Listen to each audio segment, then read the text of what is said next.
আর সাহাবায়ে-কেরামদের একটা উদ্দেশ্য ছিল যে আল্লাহ রাসূল সাল্লাল্লাহু আলাইহি ওয়াসাল্লাম যা কিছু বলতেন তারা মনোযোগ সহকারে শুনতেন, মনোযোগ সহকারে শ্রবণ করতেন।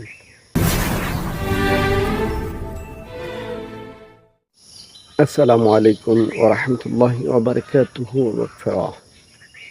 সম্মানিত ভিউয়ার্স, আপনারা যারা যেখান থেকে আজকের আমার এই ভিডিওটি দেখতেছেন সকলকে জানাচ্ছি প্রাণঢালা অভিনন্দন ও শুভেচ্ছা। আশা করি সকলেই অনেক ভালো আছেন। আমি মহান রব্বুল আলামিনের কৃপায় আলহামদুলিল্লাহ ভালো আছি।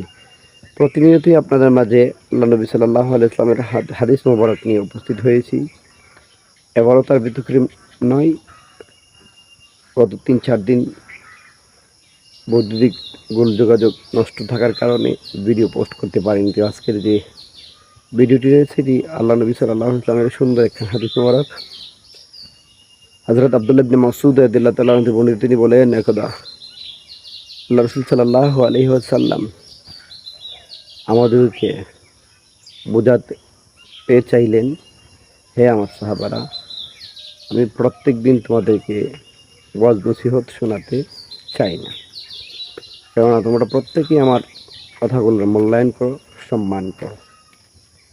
সেই খাতিরে আমি তোমাদের প্রত্যেকের সময়ের দিকে লক্ষ্য রাখি, প্রত্যেকের সময়কে মূল্যায়ন করি। তো আপনারা প্রত্যেকেই আমি নবীর কথাগুলো মনোযোগ দিয়ে শুনেন, সেজন্য আমি সাহাবা-কেরামদের সময়ের মর্যাদা বুঝি। আর সাহাবা-কেরামদের একটা উদ্দেশ্য ছিল যে আল্লাহ রাসূল সাল্লাল্লাহু আলাইহি ওয়াসাল্লাম যা কিছু বলতেন তারা মনোযোগ সহকারে শুনতেন, মনোযোগ সহকারে শ্রবণ করতেন, প্রত্যেকটা কথার মূল্যায়ন করতেন। সেই জন্য তারা কঠোর সিদ্ধান্তে উপনীত হতেন। আল্লাহ রাসূল সাল্লাল্লাহু আলাইহি ওয়াসাল্লাম যা বলতেন তাই মনোযোগ শুনতেন। সেই জন্য আল্লাহ নবী প্রত্যেকটা কথার গুরুত্ব দিতেন, সময়টার দাম দিতেন। আরেকটি লক্ষ্য ছিল, কারণ সাহাবা-কেরামরা যখন পরকালের কথা শুনতেন অনেক ভয় ভীতু সংস্কৃত হয়ে যেত।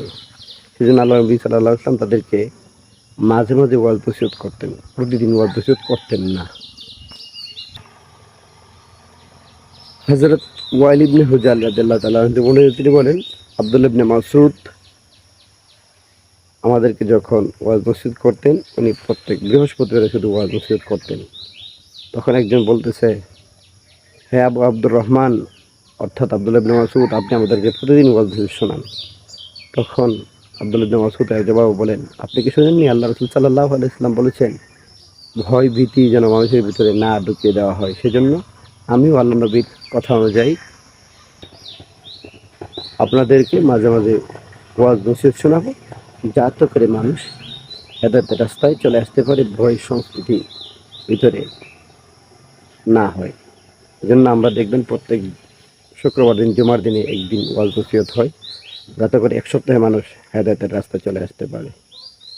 তো আসুন আমরা প্রত্যেক জুমার দিনে মসজিদের আলোচনাগুলো মনোযোগ দিয়ে শ্রবণ করি এবং নিজের ভিতরে হেদায়েতের প্রার্থনা করি আল্লাহর কাছে, এবং নিজেরা চেষ্টা করে নিজের জীবনকে পরিবর্তনের রাস্তায় নিয়ে আসি। আল্লাহ তাআলা আমাদের সকলকে বোঝার তৌফিক দান করুন। আমিন। আসসালামু আলাইকুম ওয়া রাহমাতুল্লাহি ওয়া বারাকাতুহু।